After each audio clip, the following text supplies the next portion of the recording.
guess I could say good evening. And I don't know if I could still say happy Sabbath, but why not? Happy Sabbath. Happy Sabbath. So they asked me, Billy asked me a while ago when we had Andrew Fuller come here. You know, they told me that they were going to have another encounter. This is my second time. And they asked me to share my testimony. And it was right after Andrew said that we all have a story and that we are all supposed to share our story. So I said yes.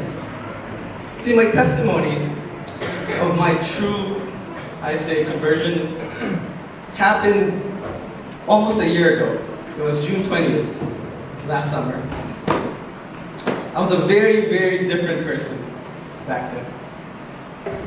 What happened was, I was sleeping and I had a nightmare. And in this nightmare, what it revealed to me, because before, let's just say BC, before Christ, or before conversion, let's just say before conversion. I thought I was a happy person. And if you ask people, they also said that, you know, this guy's a happy person. I'm, you know, always smiling and everything. So I thought I was a happy person. But I woke up from a nightmare, shaking, out of fear. Because in this nightmare, I realized it's nothing like, you know, a horror movie or whatever. It's not one of those nightmares. It's a nightmare where it was revealed to me how angry I was. How much bitterness I had in me.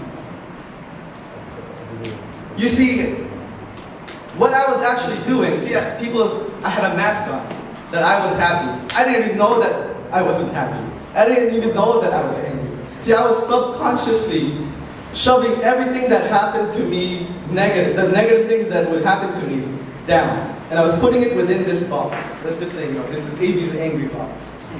And I was shoving everything in there. You know, and I would, you know, forget about it and everything. And I never actually dealt with it. And it came to a point where I guess the box was about to explode. And I realized, see, in my dream, what happened was I woke up in my own room. But in my room, the walls were covered with writing. And the writing was in angry, I guess you could say, angry font. I don't know if that's even a font, but it was an angry font where it was just scribbled, like, you know, all jagged edges and everything. And is every moment in my life that I was hurt, or every moment in my life that I felt betrayed, or whatever, every negative thing that happened in my life. And the weight of that anger and bitterness was so heavy that it almost coalesced into into a character. And it was so sinister in that room. And when I woke up, I knew it's something that I couldn't deal with on my own. It's something that I can't, it's past the point where it's something that anybody could deal with. And it scared me because I thought I was going to be one of those people that would snap. And you know, like, something bad happens after, right? And it scared me and it shook me. And I realized there that, see, I'm an independent person, and I always thought of me as an independent person. But I had to realize that it's something that I can't deal with. And right there, and then I said, for the first time in my life, nobody forced me to say it. My parents didn't bring me there to say it, or nobody else influenced me. It was the first time in my life where I said, you know what, God, I'm going to choose you. I don't know what I'm supposed to do. I don't know what you want me to do. I tried opening my Bible, because, you know, you're scared, right? It's like the first thing you do, you read, you're trying to read, and I've never read the Bible. I've always gone to church, but I've never actually read the Bible. There's a difference between reading the Bible and reading the Bible. And I you know, all these words were coming to me, but it's not affecting me. So it's like, I didn't know what to do. But I said, God, I'm going to choose you. See, 3 days later, does anybody know what campus ministry is? No? Yes? What is campus ministry? Wherever you said that, I can't really see it. Does anybody?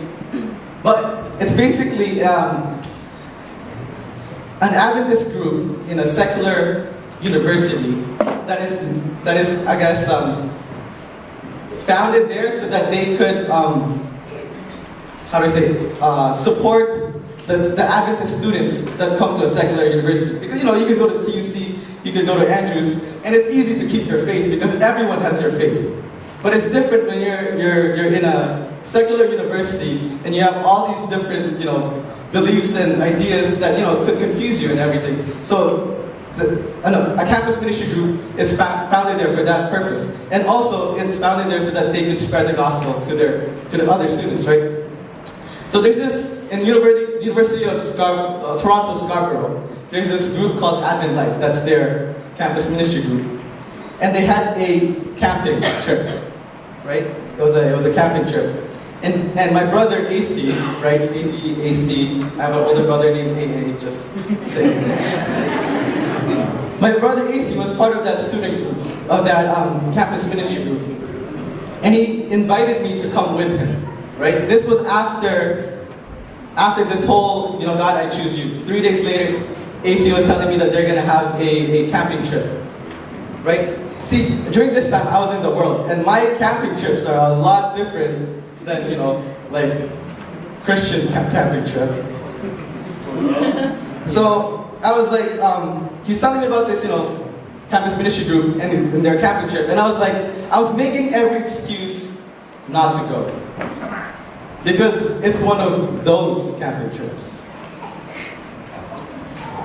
But every excuse that I made, they had an answer for it. Every excuse I made had an answer. They had an answer for it. I have work. Don't worry, we'll leave after your work. Yeah, but you see, on Sunday I have work in the afternoon. Yeah, we'll be back before the afternoon. All these things, and I ran out of reasons of saying no. And for me, I love, I'm an environmentalist at heart, and I love nature. So I'm like, it means a lot to AC. I can see that it means a lot to him. So, and I love nature. So I guess I could, it's only 2 days. I could go, and I went. And this camping trip changed my life. You see, the theme of the whole trip was the prodigal son. And it just hit me so hard because I've heard that parable it was shared a lot of times, and I've read it a lot of times, but it never affected me as how it affected me during that time. And so the ball started to roll into my conversion experience.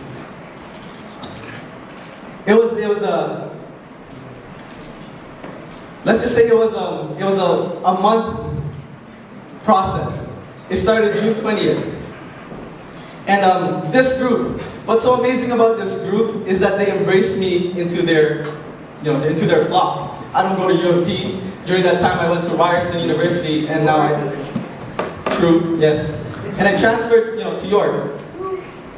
And they asked me if they would ask me to come out with them for this whole month. And during this whole month, I was being ministered to by these guys. And it's crazy because I said, God, during that night, June 20th, I said, God, I'm going to choose you. And I don't know what I'm doing, but I'm going to choose you for the very first time. I'm going to give you a real shot.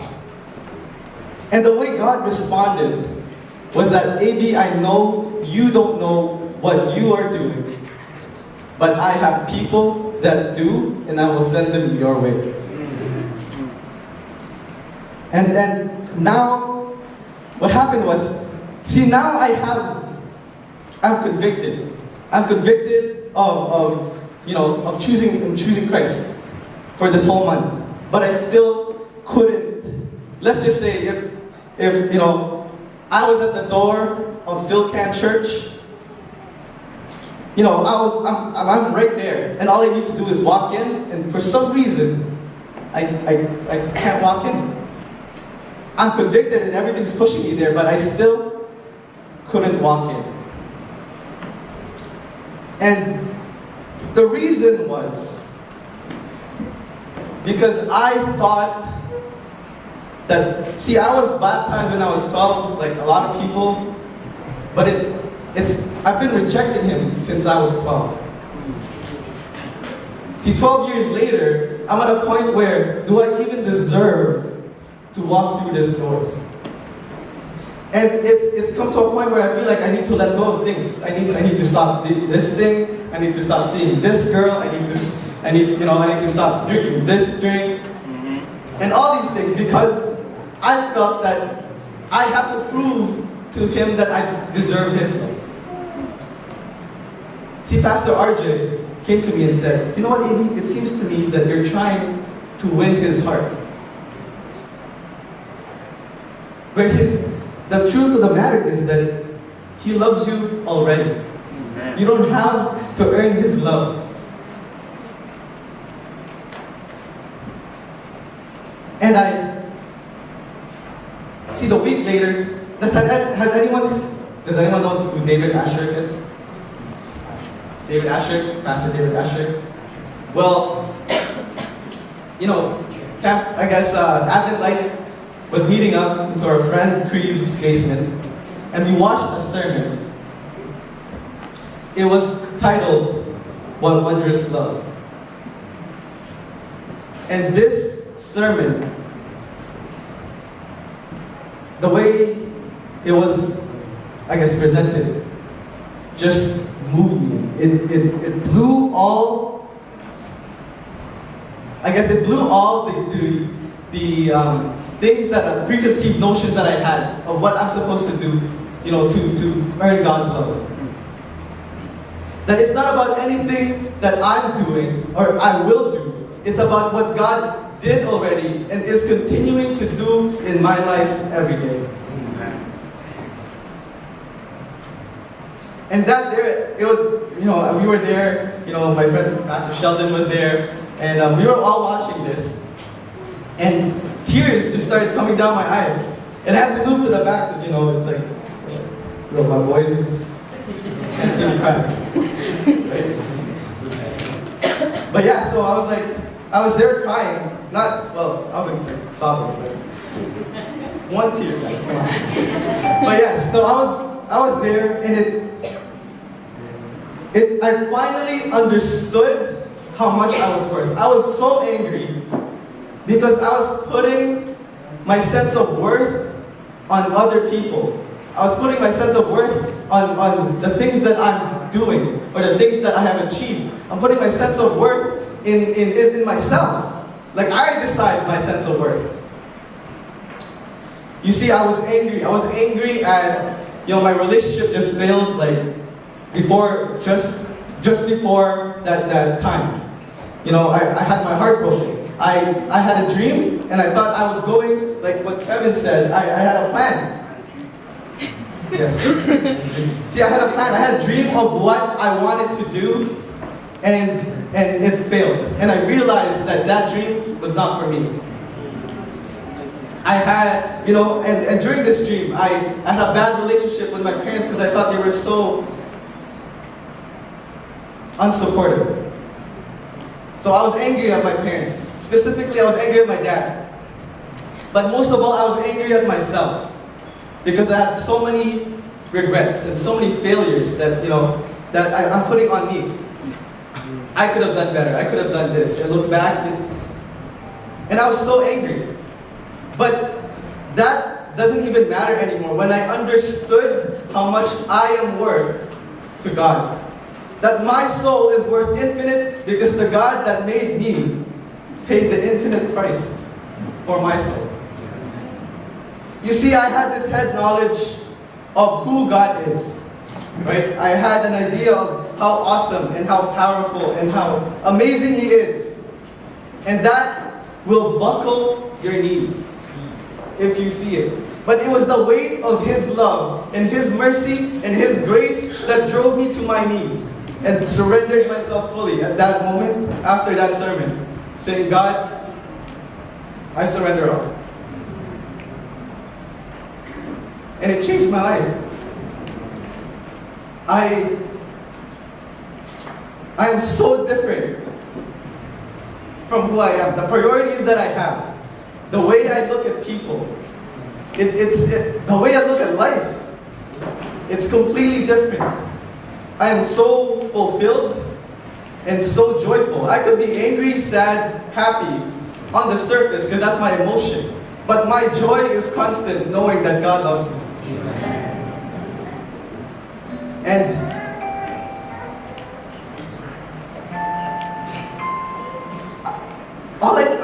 I'm not saying this because, I'm boasting or anything. But my prayer is that if you don't know God, or if you can't see Him or hear Him in your life, I'm just asking you that you give Him a real shot. Because it was the single best decision I have ever made in my life.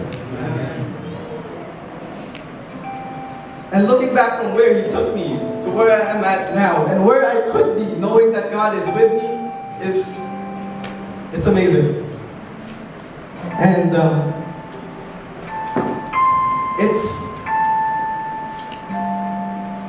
all I'm gonna say is that I came from the point where I'm about to walk away from the church because I felt I had it seemed like it didn't mean anything, or there was no purpose to it, to standing here in front of you, sharing my testimony. And all I can say is, looking back through that process of, I know that God is real and God moved in my life through all the agencies that He used to get me to this point, so that I could share this testimony to you, so that you might be inspired to just give Him a real shot.